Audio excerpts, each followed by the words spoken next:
तो hello good morning friends. तो आज का न्यूज़पेपर हम लोग स्टार्ट करते हैं 26 मार्च 2021। ठीक है चलो। हम्म, हम्म। तो आज का हमारा पहला न्यूज़ क्या है कि रिसेंटली हमारा पार्लियामेंट के अंदर जो बजट सेशन जा रहा था हमारा, क्या होता है पहले देख लेते हैं थोड़ा बेसिक हम लोग। हमारा क्या है, कॉन्स्टिट्यूशन में ये बोला गया है बस कि जो हमारा कॉन्स्टिट्यूशन में ये बोला गया है जो मेरा दो पार्लियामेंट सेशन होगा, ठीक। मतलब जैसे मान लो कि एक पार्लियामेंट सेशन ये रहा, ठीक है, एक पार्लियामेंट सेशन ये रहा, ठीक। तो इन दोनों के बीच मैक्सिमम 6 महीने का गैप ही हो सकता है, मैक्सिमम 6 महीने का गैप हो सकता है, ठीक। मतलब हमारे कॉन्स्टिट्यूशन में ये कहीं भी नहीं लिखा हुआ है कि जो पार्लियामेंट है वो हमारा 2 बार मिलेगा या 3 बार मिलेगा, ठीक है। बस हमारे कॉन्स्टिट्यूशन में ये लिखा गया है कि दो पार्लियामेंट सेशन के बीच में 6 मंथ से ज्यादा, 6 महीने से ज्यादा का गैप नहीं होना चाहिए, ठीक है। ये हमारा कॉन्स्टिट्यूशन के अंदर लिखा हुआ है, ठीक। लेकिन अब देखते हैं रियल में क्या होता है कि हमारा जो पार्लियामेंट होता है उसका 3 सेशन होता है, ठीक। एक होता है मेरा बजट सेशन, ठीक है। एक होता है मेरा फिर मॉनसून सेशन, एक होता है मेरा विंटर सेशन। क्लियर है। अभी मेरा क्या है, बजट सेशन चल रहा है, ठीक। तो अभी क्या हो रहा है कि रिसेंटली हमारा हाउस जो है वो साइन डाई पे चला गया। इसका मतलब क्या होता है हम लोग वो देखेंगे। मेनली साइन डाई का मतलब क्या होता है कि मान लिया जाए कि सबसे पहले देखते हैं ऐसा हुआ क्यों।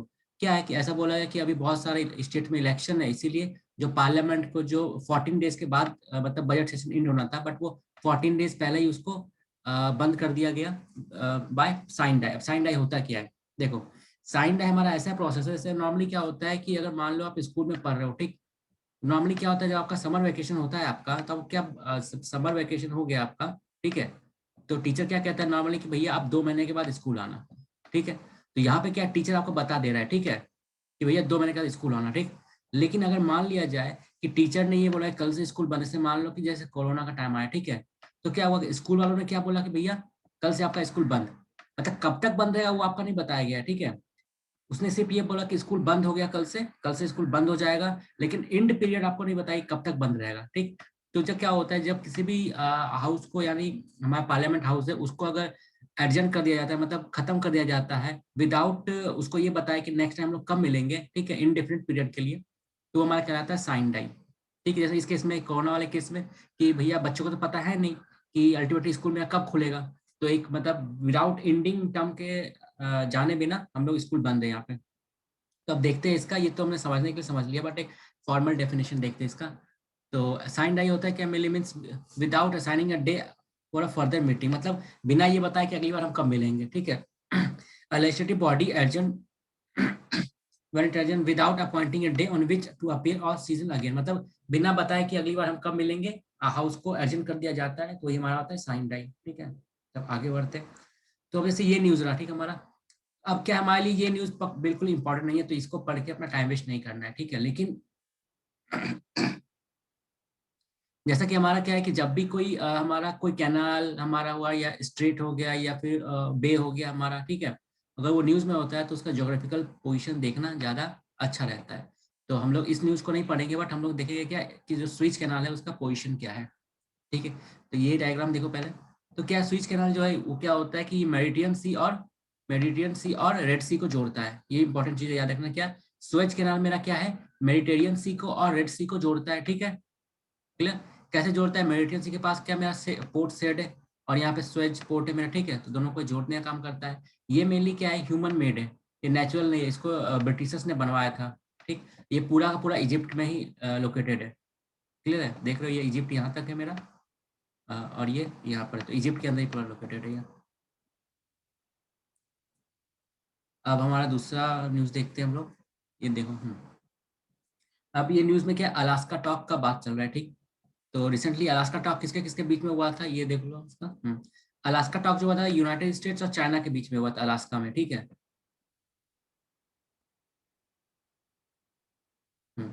तो क्या हुआ अलास्का टॉक, क्वेश्चन में आ सकता है।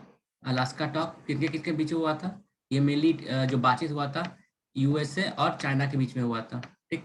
अब अलास्का एक जगह है, वहां पे बातचीत दोनों ने मिलकर किया था, इसलिए उसका नाम अलास्का टॉक हो गया। दिल्ली में करता तो दिल्ली टॉक हो जाता, बैंगलोर में करता तो बैंगलोर टॉक हो जाता, तो ये ऐसा ही होता है, ठीक है। अब ये हमारा न्यूज न्यूज क्या देखो, 60% teacher post in Orissa is variant vacant, मतलब क्या 60% जो यूनिवर्सिटी का जो टीचर का पोस्ट है वो खाली है। मोर और लेस सभी स्टेट्स के अंदर यही कंडीशन है। ये एग्जांपल बस उड़ीसा का है, लेकिन सभी स्टेट्स के अंदर यही कंडीशन है कि जो टीचर्स का जो वैकेंसी होता है बहुत बड़े लेवल पे मतलब खाली है, वैकेंट पड़ा हुआ है, जिससे कहीं ना कहीं हमारे एजुकेशन सिस्टम पे इफेक्ट पड़ रहा है, क्वालिटी पे, ठीक है, उसके परफॉर्मेंस पे, ठीक। तो इस चीज का आप यूज कर सकते हो आंसर में। तो किसी स्टेट का नाम मत लिखना, यूज करना, ठीक, क्योंकि आपको नहीं पता कि अल्टीमेटली एग्जामिनर जो चेक कर रहा है वो किस स्टेट का है, तो हो सकता है कि समथिंग उसको ठीक ना लगे। तो इसलिए क्या होता है कि ऐसे यूज कर सकते हैं, 60% teacher post in various states vacant in various state, 60%, more than 60% या more than half of the teachers post in various states are vacant, ठीक।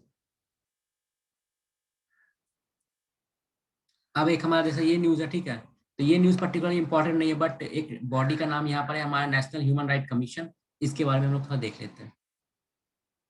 तो ये जो बॉडी में स्टैट्यूटरी बॉडी है, क्यों? क्योंकि इसको 1993 के अंदर एक एक्ट पास किया गया था, ठीक है, एक एक्ट पास करके इसको बनाया गया था, इसलिए स्टैट्यूटरी बॉडी है। मेनली हुआ क्या था, गवर्नमेंट ऑफ इंडिया ने जो यूनाइटेड नेशंस का एक जो हमारा ह्यूमन राइट कमीशन है उसका मतलब जो डिक्लेरेशन था उसको साइन किया था। अब क्या होता है कि जब भी हम कोई इंटरनेशनल ट्रीटी साइन करते हैं ना, तो उसको इम्प्लीमेंट करने के लिए अपने कंट्री में लॉ बनाना पड़ता है, ठीक है। तो उसी तरह जब गवर्नमेंट ऑफ इंडिया ने इसमें साइन किया था, तो उसको इंडिया के अंदर लागू करने के लिए उन्होंने national human right commission act पास किया था, जिसके अंदर फिर ये national human right commission establish हुआ था, ठीक है। तो सेंट्रल लेवल पे क्या है, मेरा नेशनल ह्यूमन राइट कमीशन है, और स्टेट लेवल पे क्या है, मेरा स्टेट ह्यूमन राइट कमीशन है, ठीक। इसका कंपोजिशन क्या होता है? अब चेयरमैन जो इसका होता है retired chief justice of India होता है, या सुप्रीम कोर्ट का जज। तो नेशनल ह्यूमन राइट कमीशन जो है उसका चेयरमैन कौन होगा? या तो chief retired chief justice of India होगा, या फिर रिटायर्ड सुप्रीम कोर्ट का जज, ठीक। इसका अपॉइंटमेंट कौन करता है? अपॉइंटमेंट जो होता है मेरा, ये नेशनल ह्यूमन राइट कमीशन का जो चेयरमैन होता है या इसका मेंबर्स होता है, उसको अपॉइंटमेंट कौन करते हैं? हमारे प्रेसिडेंट करते हैं, ठीक है। अब जैसे प्रेसिडेंट रहा, ठीक ना, इन्होंने इस चेयरमैन को अपॉइंट किया, ठीक। अब लेकिन इस चेयरमैन का नाम कौन देगा? तो इस चेयरमैन को नॉमिनेट करने के लिए 6 लोग हैं, 6 लोगों का एक कमेटी है, जिसके अंदर ये लोग है, प्राइम मिनिस्टर है, ठीक है, फिर लोकसभा के स्पीकर है, डिप्टी स्पीकर ऑफ राज्यसभा है हमारे, ठीक, होम मिनिस्टर है, और leader of opposition in both houses, clear.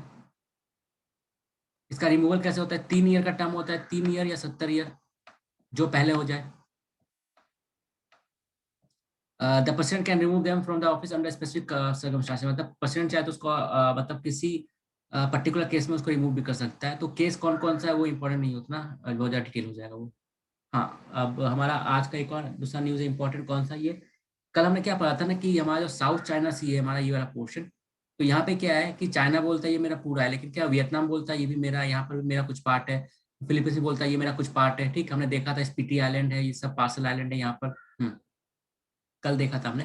तो अब क्या है कि चाइना ने वहां पे अपना शिप्स भेजा, तो फिलीपींस ने भी जोश में आके उसको भी शिप भेजा कि भैया हम भी मुकाबला करेंगे, ठीक है, छोटे हुए तो क्या हुआ, लेकिन लड़ेंगे हम भी, ठीक है। तो अब देखो कुछ पोजीशन देख लो यहाँ पर, ये रहा मेरा फिलीपींस का, ठीक, ठीक है, ये पोजीशन उसका जोग्राफिकल पोजीशन हमारा फिलीपींस का।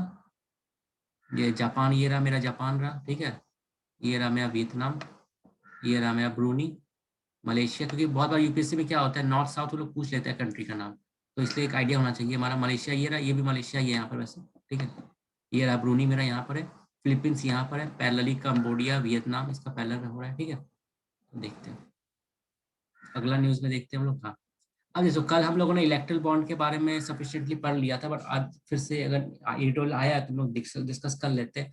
इलेक्ट्रल बॉन्ड का मेनली कॉन्सेप्ट क्या था कि पहले क्या था हमारा, मान लिया जाए कॉमन मैन है, ठीक है हमारा, और ये पॉलिटिकल पार्टी है, ठीक। अगर पहले क्या होता था, अगर मान लो इसको इसको डोनेशन देना, क्या करता था, ये बंदा जाता था यहाँ पर, ठीक, इसको जाके इससे पैसे डायरेक्टली इसको कैश दे दिया या अकाउंट में इसका जमा कर दिया, ठीक है। मतलब क्या था, पहले क्या होता था, जो नॉर्मल इंसान है या फिर जो कॉमन मैन है, ठीक, वो किसी भी पॉलिटिशियन को या किसी पॉलिटिकल पार्टी को डायरेक्टली जाके पैसा दे सकता था, ठीक, डोनेशन दे सकता था। बट इस सिस्टम में प्रॉब्लम ये था ना कि इसके अंदर पैसा कहाँ से आया, तो इसके अंदर ट्रांसपेरेंसी नहीं था, अकाउंटेबिलिटी नहीं था, ओपननेस नहीं था। तो गवर्नमेंट ऑफ इंडिया ने क्या किया, ट्रांसपेरेंसी ओपननेस को इंश्योर करने के लिए एक इलेक्ट्रल बॉन्ड सिस्टम लाया, ठीक। अब होता ये है हमारा कि मान लो अब ये कॉमन मैन है, ठीक ना, ये पॉलिटिकल पार्टी है, अब ये डायरेक्टली इसको पैसा नहीं दे सकता है। अब क्या होगा, ये बैंक यहाँ पर है, ठीक, स्पेशली एसबीआई को यह पावर दिया गया है, ठीक है। अब ये इंसान क्या करेगा, कॉमन मैन क्या जाएगा, एसबीआई के पास जाएगा, ठीक है, उसको पैसे दे के, उसके पास अगर अकाउंट है एसबीआई में, तो क्या होगा, वो उतना एक वाउचर बनाएगा एक टाइप से, ठीक है। मान लो 100 करोड़ का उसने वाउचर वाउचर बना लिया, बहुत ज्यादा हो जाएगा 100 करोड़ वैसे, हाँ। मान लो 10,000 का उसने वाउचर बना लिया, ठीक है। अब क्या होगा, एक टाइप से ये जो बॉन्ड है या वाउचर जो बोल लो इसको, ठीक समझने के लिए, तो अब ये क्या करेगा पर्सन, इसको, इसने इसको पैसा दिया, इसने इसको वाउचर दिया, ठीक है। अब ये आदमी क्या करेगा, वाउचर जाके पॉलिटिकल पार्टी को जमा करेगा वो वाला, ठीक। ये पॉलिटिकल पार्टी को अगर वाउचर मिल गया तो क्या होगा, 15 दिन के अंदर अब इस पॉलिटिकल पार्टी को बैंक के पास वो वाउचर जमा करना पड़ेगा, फिर बैंक उसके अकाउंट में वो पैसा दे देगा। क्लियर है, ये हमारा टोटल इलेक्ट्रिक बॉन्ड का कॉन्सेप्ट है, ठीक। अब क्या हो रहा है कि हमारा जो आरबीआई है और इलेक्शन कमीशन ऑफ इंडिया, उन दोनों ने इस सिस्टम के ऊपर क्वेश्चन मार्क रेज किया है, फिर कंसर्न रेज किया है, ठीक है। कंसर्न ये कि ये सिस्टम में पहले क्या होता था कि 2000 से ऊपर अगर मान लो कि कोई भी इंसान डोनेट कर रहा है पॉलिटिकल पार्टी को, तो उसको शो करना पड़ता था इलेक्शन कमीशन ऑफ इंडिया के पास, जो बैलेंस शीट जमा करता था उसके ऊपर। लेकिन अब क्या है कि अब वो सिस्टम, अब क्या है कि अब तो ये आ चुका है, तो अब उसको जमा नहीं करना पड़ता है, तो इसलिए क्या हो रहा है कि अब कौन दे रहा है, कहाँ से दे रहा है, ठीक ना। तो वो थोड़ा उसको लेके अभी भी अल्टीमेटली इन लोगों का ये कहना है कि सिस्टम जो है पहले के मुकाबले अब ज्यादा ओपेक हो चुका है, अब ज्यादा क्लोज हो चुका है, ठीक है। इसके अंदर अकाउंटेबिलिटी या ट्रांसपेरेंसी जो था पहले के मुकाबले और कम हो चुका है, ठीक। तो इसलिए सुप्रीम कोर्ट में चैलेंज हुआ है, सुप्रीम कोर्ट के अंदर इसका केस हो रहा है, तो ये डे टू डे बेसिस पे आते रहेगा, बट मेन कॉन्सेप्ट जो हमारा है ये चीजें हमको ये समझना है, ठीक है। हमारा अगला एडिटोरियल क्या, अब देखो क्या हो रहा है ना कि बांग्लादेश का जो इंडिपेंडेंस का 50 साल पूरा होने वाला है, ठीक है। तो बहुत सारा एडिटोरियल आ रहा है क्या, इंडिया बांग्लादेश के रिलेशन के ऊपर, ठीक। तो डेली बेसिस पे आते रहेगा, तो डेली आप जो पढ़ोगे तो वो तो मतलब उतना इफेक्टिव नहीं, और टाइम लॉस भी है, एनर्जी लॉस भी है। तो आज मैंने ये सोचा कि एक ही बार में क्यों ना इंटरनेशनल आईआर के पॉइंट ऑफ व्यू से मैं टोटल इंडिया और बांग्लादेश के बीच में जो जो इश्यूज है सब कुछ मतलब एक्सप्लेन कर देता हूँ। तो देखते हैं क्या। इंडिया बांग्लादेश के बीच में सबसे पहला बात तो हमारा जो अच्छा रिलेशन है उसका रीजन क्या क्या है। शेयर्ड हिस्ट्री है, ठीक। कॉमन हेरिटेज है, लिंग्विस्टिक एंड कल्चरल टाइप है हमारा बांग्लादेश के साथ, ठीक है। पैशन फॉर म्यूजिक है, लिटरेट एंड आर्ट है हमारा, कॉमननेस इनके बीच में। बॉर्डर कवरिंग 5 स्टेट, मतलब 5 इंडिया का जो स्टेट है टोटल 5 स्टेट के साथ बांग्लादेश का हमारा बॉर्डर टचअप होता है। कौन कौन सा, आसाम, मेघालय, मिजोरम, त्रिपुरा और वेस्ट बंगाल, ठीक है। Since 1971 war, millions of Bangladeshi migrants have entered into India, changing the demographic of northeastern states. तो सबसे बड़ा इश्यू हमारा ये है क्या कि बॉर्डर जो है हमारा उतना क्लोज नहीं है, एक टाइप से थोड़ा ओपन बॉर्डर है। तो क्या होता है, जो इलीगल इमाइग्रेंट्स आता है बांग्लादेश के थ्रू, उसके कारण क्या हो रहा है कि हमारे नॉर्थ ईस्टर्न स्टेट्स का जो डेमोग्राफी है वो कहीं ना कहीं चेंज हो रहा है, ठीक है। तो इसके कारण कि नॉर्थ ईस्टर्न स्टेट्स के अंदर हमारा थोड़ा कॉन्फ्लिक्ट इश्यूज हो रहा है, इथनिक वॉर वगैरह हो रहा है, ठीक है। उसका हमारा क्या है, एक हमें क्या देख लिया इशू क्या है हमारा, इमाइग्रेंट्स का इशू है, ठीक है। बांग्लादेशी इमाइग्रेंट्स का एक इशू है हमारा। दूसरा इशू क्या है, रिवर डिस्प्यूट है, क्या कि इंडिया से जो चाइना, इंडिया से बांग्लादेश में अप्रॉक्स 54 रिवर्स जा रहा है, ठीक है। तो रिवर का वाटर को शेयरिंग को लेके इशू हमारा हो रहा है, ठीक। दूसरा इशू हो गया हमारा, पहला इशू क्या है माइग्रेंट्स का, ठीक है। सेकेंड इशू क्या है, रिवर का, रिवर वाटर शेयरिंग का। थर्ड क्या है, पोरस बॉर्डर, ठीक। तो पोरस बॉर्डर है तो बॉर्डर हमारा ओपन है, तो क्या होता है, ओपन बॉर्डर है तो इजीली कोई भी क्रॉस कर सकता है। तो यहाँ पे स्मगलिंग हो गया, ट्रैफिकिंग हो गया, ट्रैफिकिंग ऑफ आर्म्स, ड्रग्स और पीपल, ये होते रहता है, ठीक। ब्रिज टू साउथ, अब इसका देखते हैं यूज हमारा बांग्लादेश का इंपॉर्टेंस क्या है। हमारा bridge to South East Asia के साथ हमारा एग्जांपल कि जो बांग्लादेश का जो पोजीशन है, अब वो क्या है कि अगर हमको अपना साउथ ईस्ट एशिया के साथ ट्रेड अच्छा करना है तो बांग्लादेश एक इंपॉर्टेंट रोल प्ले कर सकता है। कैसे कि हमारा वो इजिली हम लोग को लैंड रूट प्रोवाइड करवा सकता है डायरेक्टली नॉर्थ ईस्टर्न स्टेट्स की तरफ और हमारा साउथ ईस्ट एशिया की तरफ, ठीक है, लैंड के थ्रू। तो Bangladesh natural pillar of act east policy, ठीक है। अगर इंडिया को चाहता है कि ईस्ट साइड में मेरा जो ईस्टर्न कंट्रीज है उसके साथ मेरा रिलेशन अच्छा हो, तो बांग्लादेश एक इंपॉर्टेंट रोल प्ले कर सकता है, क्योंकि बांग्लादेश का जो जोग्राफिकल एरिया ही ऐसा है कि आराम से अगर रिलेशन हमारा अच्छा हो तो हम जो रोड ट्रांसपोर्ट का यूज कर सकते हैं, ठीक। उसके तो कनेक्टिंग नॉर्थ इंडियन स्टेट जो मैंने बताया, नॉर्थ इंडियन स्टेट को कनेक्ट कर सकता है, क्यों, क्योंकि एक क्या होता है इंडिया का जो ये बंगाल से, ठीक है, और ये जो नॉर्थ ईस्टर्न ईस्टर्न स्टेट मतलब नॉर्थ ईस्ट स्टेट के साथ जो एरिया जुड़ा हुआ है, वहाँ पे एक छोटा सा कॉरिडोर है, ठीक, आसाम के पास, बंगाल के पास, उसको हम लोग क्या कहते हैं, चिकन कॉरिडोर, ठीक है। हार्डली 2 या 3 किलोमीटर का ये, ठीक। तो अल्टीमेटली क्या है कि यहाँ से क्या होता है कि एक अल्टीमेटली अगर मान लो बंगाल से मतलब कोलकाता से या फिर इस साइड से उड़ीसा वगैरह से अगर मेरे को जाना हो तो आसाम साइड या फिर ये मिजोरम साइड, तो मैं क्या पूरा ऐसे घूम के फिर यहाँ जाना पड़ेगा। लेकिन अगर मान लो बांग्लादेश हम के साथ हमारा रिलेशन अच्छा है और बांग्लादेश ने हमें लैंड रूट प्रोवाइड करवाया है, तो आराम से यहाँ से हम लोग ऐसे जा सकते हैं। तो हमारा टाइम भी सेव होगा, हमारा फ्यूल भी सेव होगा, हमारा फिर इफिशियंसी भी इम्प्रूव होगा। ठीक है। तो हमारा यूज कहाँ कहाँ आ सकता है? एक्ट नॉर्थ ईस्टर्न स्टेट्स के लिए इंपॉर्टेंट है ये कनेक्टिविटी के लिए। फिर हमारा जो साउथ ईस्ट एशिया उसके कनेक्टिविटी हमारा इंश्योर कर सकता है। अच्छा, ठीक।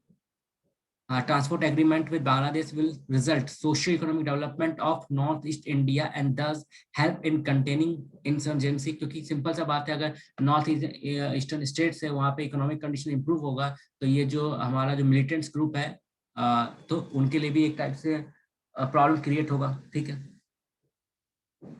तो fighting terrorism and deradicalisation मतलब क्या, दोनों का इंडिया बांग्लादेश क्या है कि ये दोनों साथ में काम करते हैं तो टेररिज्म से फाइट कर सकता है। और डी रेडिकलाइजेशन मतलब होता है ना कि माइंड वॉश करना टाइप का चीज, समथिंग, उससे भी लड़ सकता है ये। बोथ आर वन, ये दोनों कंट्री जो क्या है क्या, both are vulnerable to the propaganda of religious based radicalism, thus they could cooperate in de-radicalization effort, sharing intelligence and counter terrorism effort। ठीक है।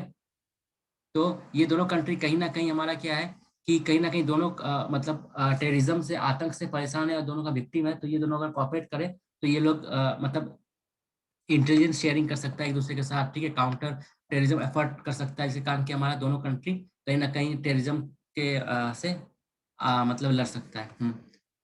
नॉर्थ ईस्टर्न स्टेट्स के अंदर जो इंसर्जेंसी है, जो अलग अलग ग्रुप है, वो डिमांड करता है इंडिया से अलग होने का, या फिर वॉर वगैरह करते रहता है, एक दूसरे के साथ लड़ते रहता है। तो उससे भी हम लोग को रास्ता में मतलब इजिली हमारा लड़ा जा सकता है बांग्लादेश के हेल्प से। Friendly Bangladesh can ensure that no anti India terror और इन insurgent activities can be carried out from its soil. ठीक है। नहीं तो होता क्या है ना, हमारा पोर्स बॉर्डर है तो इंडिया में कुछ भी अटैक करके वो लोग बांग्लादेश में घुस जाता है। तो अब सिंपल से बात है, अगर बांग्लादेश के साथ हमारा रिलेशन अच्छा है और वो कॉपरेट करे तो बांग्लादेश अपना बॉर्डर एरिया के आसपास इस टाइप का जो ग्रुप्स है उससे डील कर सकता है, और इंडिया को उसका फायदा मिलेगा कि इंडिया का जो बॉर्डर एरिया के आसपास का एरिया होगा वो सिक्योर होगा। तो इंडियन गवर्नमेंट ने कुछ दिन पहले क्या चलाया था, ऑपरेशन इंसानियत। क्या था, जो हमारा रोहिंग्या क्राइसिस था म्यांमार के अंदर, तो क्या था, बांग्लादेश ने उन रोहिंग्या को शरण दिया था। ठीक। तो इंडियन गवर्नमेंट ने क्या किया था कि अपने साइड से एक ह्यूमन गेस्चर के तौर पे ऑपरेशन इंसानियत चलाया था, और कुछ फूड मटेरियल हुआ, कुछ असिस्टेंस हुआ, कुछ मेडिसिन वगैरह हुआ, तो बांग्लादेश को दिया था, जिससे कि वो लोग हेल्प कर सके म्यांमार के रिफ्यूजी के लिए। ठीक है। इंडिया और रशिया मिलके इंडिया और रशिया मिलके बांग्लादेश के अंदर ये रोपर न्यूक्लियर प्लांट बना रहे हैं। ठीक है। तो हमारा नॉर्मली बांग्लादेश के साथ क्या क्या मतलब फील्ड में हमारा रिलेशन अच्छा है। बायलेटरल ट्रेड, इन्वेस्टमेंट अपॉर्चुनिटीज है हमारे पास। ब्लू इकोनॉमी में हम लोग कंट्रीब्यूट कर सकते हैं एक दूसरे को, लाइक जो हमारा बे ऑफ बंगाल का एरिया के आसपास है वहां पर। Bangladesh is now a role model for developing world. क्या हुआ, लास्ट ईयर हमारा एक सर्वे आया था कि बांग्लादेश का जो जीडीपी ग्रोथ है ना, बांग्लादेश का जो जीडीपी ग्रोथ रेट है वो इंडिया से भी ज्यादा है। ठीक है, परसेंटेज में। ठीक। तो Bangladesh is now a role model for developing world in poverty reduction. तो उसने बहुत सारा स्मॉल स्केल्स लेवल पे स्कीम चला के पॉवर्टी रिड्यूस किया अपने कंट्री के अंदर। Achieving success in health and education. ठीक है। खासकर वुमन एम्पावरमेंट के अंदर भी इन्होंने बहुत अच्छा सक्सेस किया, तो इंडिया उससे सीख सकता है। Sign agreement for enhancing inland and coastal water connectivity. अब इंडिया बांग्लादेश के बीच में क्या बहुत सारा ट्रीटी साइन हुआ है कि जिससे कि हमारा जो इनलैंड वाटर वे वगैरह है, कोस्टल वाटर वे वगैरह, उसका यूज कर सके एक दूसरे कंट्री। ठीक है। यहाँ तक अगर कोई डाउट वगैरह होता है ना कहीं भी समझने के लिए, तो आप आराम से कमेंट कर दो और मैं कमेंट में आपको रिप्लाई दे दिया करूंगा एक्सप्लेन करके। ठीक है। ठीक है। अब देखते हैं ये न्यूज़ हम लोग 3-4 दिन से देख रहे हैं, एक बार फिर देख लेते हैं हम लोग। क्या ये रहा मेरा श्रीलंका। ठीक है। इसका क्या है, इस वाले पोर्शन में क्या होता है, बुद्धिस्ट लोग है। ठीक। इस वाले में क्या, तमिलियंस लोग हैं। ठीक। दोनों के बीच में इथनिक वॉर होते रहता है, कॉन्फ्लिक्ट होते रहता है। तो उसको फिर यूनाइटेड नेशन जो ह्यूमन राइट काउंसिल है, ठीक, उन्होंने बोला कि भैया श्रीलंका बहुत हो गया, अब आपके ऊपर एक्शन लिया जाएगा। तो उसके ऊपर उन्होंने वोटिंग करवाया। ठीक है। वोटिंग करवाया। अब क्या हुआ, हमने क्या देखा, अगर इंडिया श्रीलंका के साथ खड़ा होता है तो वो भी प्रॉब्लम होगा। ठीक है। और अगर उसके अगेंस्ट में वोट देता है तो वो भी हमारे लिए प्रॉब्लम होगा, क्योंकि अगर इंडिया श्रीलंका के साथ मतलब इंडिया जो यूएन का रिजोल्यूशन है उसको सपोर्ट करता है, इसका मतलब क्या, श्रीलंका के अगेंस्ट जा रहा है वो, तो हमारा श्रीलंका के साथ रिलेशन खराब होगा। ठीक है। और श्रीलंका वैसे भी चाइना के पास जा रहा है तो चाइना के और पास जाएगा। ठीक है। तो इंडिया क्या हो कि उस रिजोल्यूशन का सपोर्ट नहीं कर सकता है, क्योंकि वो रिजोल्यूशन अगर सपोर्ट करेगा तो श्रीलंका के अगेंस्ट चला जाएगा। ठीक। और उसको डिनाई भी नहीं कर सकता है, क्यों, अगर उसको डिनाई करेगा तो इंडिया के अंदर जो तमिलियंस है तमिलनाडु के अंदर, वहां पे कहीं ना कहीं थोड़ा तो पॉलिटिकल एंगल में नुकसान हो जाएगा गवर्नमेंट को। ठीक है। इसलिए भी वो लोग उसको रिजेक्ट भी नहीं कर सकता है। तो अब बात ये है कि ना तो आप उसको एक्सेप्ट कर सकते हो, ठीक है, ना तो आप रिजेक्ट कर सकते हो। ठीक। तो अब बीच का सॉल्यूशन क्या बचा, भैया वोट ही मत डालो, हम वोट ही नहीं देंगे, ठीक है। तो इंडिया ने भी वही काम किया कि इंडिया ठीक था, India absent from the voting, India voting से गायब हो गया कि हम लोग वोटिंग ही नहीं करेंगे। और ये सब जो रिजोल्यूशन दिया है, तो देखो उतना माथापच्ची नहीं करना है, क्योंकि इतना होता नहीं है। दूसरा बात ये रहा कि आपको पता ही है न्यूज में कि ये रिजोल्यूशन श्रीलंका के खिलाफ जा रहा है, तो अगर अगर होता भी है तो नॉर्मली हम लोग समझ जाएंगे। अब वैसे भी ये बहुत पुराना है, 2021 में 46/1 टू ये हुआ है, तो ये याद रख सकते हो आप क्या, रिजोल्यूशन 46/1 बस। और ये बाकी सब तो बहुत पुराना है, 2009 का है, 2012 का है, 2013 का है, वो उतने इंपॉर्टेंट नहीं, 2014 का नहीं। याद रखना ये एट मैक्सिमम तो खाली रिजोल्यूशन 46L1 रख सकते हो यार, ठीक है, जो कि श्रीलंका के अगेंस्ट में हुआ है। ठीक है, अब हमारा दूसरा आज का इंपॉर्टेंट एडिटोरियल क्या हुआ कि हाल ही फिलहाल में हमारा जो all India council for technical education है, उन्होंने ये बोला है कि भैया अगर आपको 12th के बाद इंजीनियरिंग या डिप्लोमा करना है, ठीक ना, इंजीनियरिंग और कोई टेक्निकल एजुकेशन लेना है आप लोगों को, ठीक। तो पहले क्या होता था कि अगर आपको इंजीनियरिंग या टेक्निकल एजुकेशन लेना है तो आपको फिजिक्स और मैथ कंपलसरी होता था, ठीक है, कि आपको 12th में ये होना ही होना चाहिए, तभी आप टेक्नोलॉजिकली या फिर इंजीनियरिंग स्किल्स का या फिर कोर्सेज कर सकते हो आफ्टर 12th। लेकिन अब ये जो है ये हटा दिया गया है हमारा, ठीक है। अब मतलब क्या, किसी अगर मान लो 12th में किसी में फिजिक्स और मैथ सब्जेक्ट नहीं है उसका, तभी भी वो आफ्टर 12th वो इंजीनियरिंग या फिर टेक्निकल एजुकेशन कर सकता है, ठीक है। इस एडिटोरियल में यही कहा गया है कि इंडिया के अंदर तो भैया ऑलरेडी साइंटिफिक जो हमारा मतलब बेस है या ऑलरेडी वीक है, ठीक है। ऑलरेडी साइंटिफिक हमारा जो बेस है वो वीक है, तो अगर ऐसे में अगर साइंस का जो चैप्टर ये मतलब इम्पोर्टेंट हमारा जो सब्जेक्ट वो रिमूव करेंगे, तो हमारा जो अदर बॉडीज है, डीआरडीओ हो गया, इसरो हो गया, इस सब में क्या इफेक्ट पड़ेगा, उसके अंदर जो कहीं ना कहीं उसका क्वालिटी इफेक्ट होगा, उसके अंदर जो स्किलफुल बंदे जाएंगे वो कहीं ना कहीं मतलब उनका स्किल्स के ऊपर असर पड़ेगा, ठीक है, ये सब चीज है। तो उतना इंपॉर्टेंट नहीं, क्योंकि बहुत ही ज्यादा एक पर्टिकुलर इंस्टीट्यूट का या एक पर्टिकुलर टाइप का पॉलिसी के ऊपर उतना क्वेश्चन कभी यूपीएससी पूछता नहीं है, ठीक है। तो इसीलिए तो माने तो पढ़ सकते हो फॉर क्यूरियोसिटी, बट अल्टीमेटली उतना यूजफुल हमारे एग्जाम पर्पज के लिए है नहीं, जितना एग्जाम्पल के लिए यूजफुल है ये इतना काफी है यहाँ पे। बस ये कर लो कि उन्होंने हटा दिया मैंने। अब अगला एडिटोरियल देखते हैं, सबसे इंपॉर्टेंट आज का जो एडिटोरियल है हमारा ये वाला है, ठीक है। इसमें ये बोला गया मेनली कि हाल ही फिलहाल में क्या देखा गया कि मतलब लगभग more than 50 countries, approx 60 country ने 60 कंट्रीज ने ये बोला है कि हम 2050 तक है ना, 2050 तक कार्बन न्यूट्रल हो जाएंगे। इसका मतलब क्या है, कार्बन न्यूट्रल हो जाएंगे, तो इसका मतलब ये है कि भैया 2050 तक जितना कार्बन हम लोग इमिट करेंगे अपने कंट्री में ना, उतना हम ये जुगाड़ कर लेंगे कि उतना कार्बन हम सिंक भी कर रहे हैं, ठीक। कैसे, दो रास्ता हो सकता है। एक क्या कि आपका जो इमिशन हो रहा है उसमें वो लोग कट करेंगे, इमिशन को कम करेंगे अपना, ठीक है। कैसे कर सकते हैं, अपना ग्रीन फ्यूल अडॉप्ट करेंगे, लाइक एग्जांपल जो थर्मल पावर प्लांट होता है उसको क्लोज करके अपना जो रिन्यूएबल रिसोर्सेज है उसको बढ़ा के इलेक्ट्रिसिटी प्रोड्यूस करवाएंगे, ठीक है। जो अपना ट्रांसपोर्टेशन सिस्टम में जो कार वगैरह यूज होता है उसको रिप्लेस करेंगे इलेक्ट्रिक व्हीकल से, ठीक है। जिससे कारण अल्टीमेटली कि इनका जो कार्बन इमिशन हो कम हो जाए, ठीक। और दूसरा क्या है, कार्बन सिंक। कार्बन सिंक क्या मतलब क्या होता है, एटमॉस्फेयर के अंदर जो ऑलरेडी कार्बन है उसको एब्जॉर्ब करना। तो इसके लिए क्या कर सकता है, इस कार्बन सिंक को क्या करेंगे हम लोग, इंक्रीज करेंगे, जिससे कि ज्यादा ज्यादा कार्बन जो हमारा एटमॉस्फेयर में है वो सिंक हो जाए, वो एब्जॉर्ब हो जाए। तो क्या हो रहा है कि हम लोग जो रिलीज कर रहे हैं उसको कम करना है, और जो सिंक कर रहे हैं कार्बन सिंक को ज्यादा करना है। तो ज्यादा कैसे करेंगे भैया, फॉरेस्ट्री करेंगे, मतलब फॉरेस्ट का जो एरिया है वो बढ़ाएंगे हम लोग, ठीक है। वो और भी अलग अलग हमारा मेथड होता है, लाइक एग्जांपल कार्बन को कैप्चर करके कहीं पे स्टोर करना, कार्बन को कैप्चर करके उसका यूटिलाइजेशन करना, ठीक है।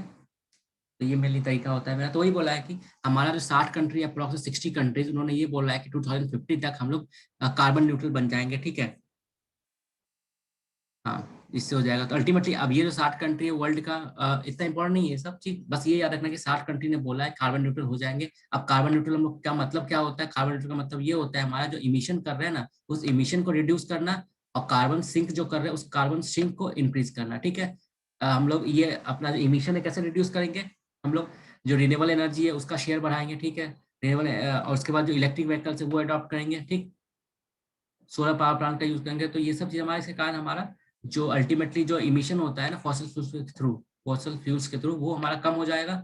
और दूसरे साइड में लोगों को क्या करना पड़ेगा कि हमारा जो कार्बन सिंक होता है, जो कार्बन एब्जॉर्ब होता है उसको हमको बढ़ाना पड़ेगा। कैसे, फॉरेस्ट को बढ़ाओ, ठीक है। जो ऑलरेडी कार्बन है हमारा उसको सिंक करने के लिए कहीं उसको सिंक करो, स्टोर कर लो कहीं पर, या फिर उसका यूटिलाइजेशन कर लो अलग अलग प्रोसेस में, ठीक है। तो उसी तरह क्या है, जैसे वर्ल्ड ने बोला है कि हम लोग कम करेंगे, उससे इंडिया में के अंदर भी क्या है, कुछ कुछ स्टेट्स ने बोला है, लाइक लद्दाख ने बोला है, सिक्किम ने बोला है, चेन्नई ने बोला है, बैंगलोर ने बोला है, केरला ने बोला है कि हम लोग वो जीरो मतलब टारगेट करते कि भैया हम लोग भी जीरो एमिशन टारगेट करते 2050 तक, ठीक है। तो लेकिन अब प्रॉब्लम ये है कि अगर ऑल इंडिया लेवल पर अगर हम अडॉप्ट करते हैं ये पॉलिसी, तो हमारा नुकसान क्या होगा, हमारा मतलब क्या क्या चैलेंजेस होगा हमारे सामने, ठीक है। तो मेनली सबसे बड़ा बेनिफिट तो ये है ना कि हम लोग अगर ये टारगेट सेट करते हैं तो हमारा जो रिन्यूएबल एनर्जी है उसका टारगेट हम लोग को बढ़ाना पड़ेगा, कंट्रीब्यूशन, ठीक है। थर्मल वाले को रिड्यूस करना पड़ेगा हमें, ठीक, क्लियर। जो कि शायद उतना वायबल अभी नहीं है, क्योंकि भैया इसके लिए हमको चाहिए फाइनेंस बहुत ज्यादा, ठीक। और अचानक से इसको हम लोग कम कर नहीं सकते हैं, ठीक है, क्योंकि अगर यहाँ पे ठीक है। दूसरा क्या तरीका है मेरा कि भैया इलेक्ट्रिक जो व्हीकल्स है उसको प्रमोट करो, ठीक। और जो हमारा नॉर्मल जो व्हीकल्स है उसको हटाओ, कम करवाओ। तो ये भी इतना पॉसिबल है नहीं, बिकॉज बिकॉज ऑफ क्या इससे क्या होगा, अल्टीमेटली जो कॉस्ट ऑफ प्रोडक्शन है वो बढ़ जाएगा और लोगों को महंगा मिलेगा, तो लोग खुद ही नहीं लेंगे उसको। तो ये हो गया एक और तरीका क्या है हमारा रिड्यूस करने का, कि हमारा जो ओ, ठीक है, हाँ, तो यहाँ देखते हैं, एक सेकेंड। कि फॉरेस्ट कवर बढ़ाओ। तो इंडिया ने क्या था ना, पेरिस क्लाइमेट के अंदर 3 टारगेट सेट किया था, क्या कि भैया हम लोग 2035 तक क्या करेंगे कि अपना 35% जो होता है वो जीडीपी का इमिशन को रिड्यूस करेंगे, ठीक है। 40% जो होगा हम लोग रिन्यूएबल सोर्स से एनर्जी को वो करेंगे, ठीक है। 2.3 बिलियन जो कार्बन सिंक जो होता है वो करेंगे हम लोग। कैसे करेंगे भैया, फॉरेस्ट्री हम लोग बढ़ाएंगे। तो हमारा जो नेशनल फॉरेस्ट पॉलिसी है उसके अंदर ये भी कहा गया ना हमारा कि मिनिमम एरिया जो हमारा फॉरेस्ट के अंदर हम लोग का टारगेट है कितना, 33% का। एट प्रेजेंट कितना है, 21 पॉइंट है समथिंग, ये ट्री का है, और सॉरी फॉरेस्ट का है, और ट्री जोड़ दिया जाए तो मिला के एक और हो जाता है 24%, 24.5% के आसपास हमारा ट्री एंड फॉरेस्ट एरिया है अभी इंडिया के अंदर। तो हमारा टारगेट क्या है कि इसको बढ़ा के हमको 33% करना है, ठीक। तो वही बात है कि अगर इलेक्ट्रिक व्हीकल्स प्रमोट करो, ठीक है, तो अल्टीमेटली क्या होगा, इसके कारण हो सकता है शॉर्ट टर्म में कुछ जॉब्स जाए, लेकिन लॉन्ग टर्म में कुछ जॉब्स बढ़ेगा हमारे पास, ठीक। तो strong environmental policies can create prosperity and wellbeing, वही है। तो आज का हमारा यहीं पे मतलब खत्म होता है।